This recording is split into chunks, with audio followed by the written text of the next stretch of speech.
दोस्तों अगर आप बिगिनर हैं शेयर मार्केट में तो शेयर मार्केट की मैकेनिज्म को समझना बहुत ज़रूरी है। अगर आप शेयर मार्केट की मैकेनिज्म को नहीं समझोगे तो आप बिग ट्रबल में फंस जाओगे।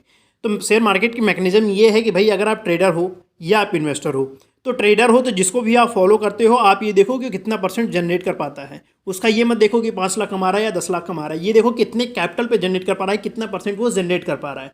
क्या आपके पास उतनी स्किल है? उतनी स्किल नहीं है तो जितना भी वो परसेंट जनरेट कर पा रहा है उससे एक्सपेक्टेशन थोड़ा कम कर लो।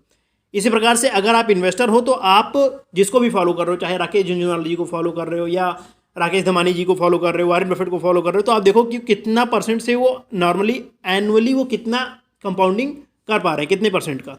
ठीक है, तो उतना ही एक्सपेक्टेशन रखो। हाँ ये है कि आपके पास पैसा कम है और स्किल है, तो हो सकता है कि जैसे कोई नॉर्मली 18-20% से कर पाया तो हो सकता है आप 30 से 40% से शुरू में कर ले जाओ जब तक पैसा आपके पास कम है।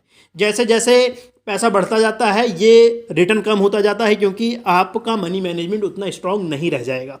ठीक है, तो इस मैकेनिज्म को समझो क्योंकि यहाँ पे जो लोगों से गलतियाँ होती हैं कि कुछ लोग कहते हैं कि 50,000 रुपये लेकर आए हैं, उनको 5,000 से 10,000 रुपया महीना कमाना है। 50,000 से 10,000 रुपया महीने कमाने का मतलब 20% महीने का मतलब हर 5 महीने में आपका पैसा डबल। भाई कोई मजाक नहीं चल रहा है। आपको इस मैकेनिज्म को समझना जरूरी है, नहीं तो पैसा कमाने की बड़ी बात, जो भी पैसा आप 10-20-50,000 लेकर आए हो वो पैसा देकर जाओगे मार्केट को। पैसा कमाना तो बड़ी बात हो गई। तो इस मैकेनिज्म को आपको समझना जरूरी है। अगर इस मैकेनिज्म को आप नहीं समझोगे तो डेफिनेटली आप यहाँ पे पैसा लूज करोगे। और इवन मैं तो ये कहूँगा अगर आप बिगिनर हो तो पहले तो ये सोचो कि भाई आपको कैपिटल लूज कम से कम हो, क्योंकि शुरू में बिगिनर हो तो थोड़ा बहुत लॉस होता है, तो लॉस कम से कम करना है। ऐसा ना हो कि आप जो है साफ हो गए जितना भी लेकर आए थे। तो शुरू में तो ये समझना बहुत ज़्यादा जरूरी है ना। और थोड़ा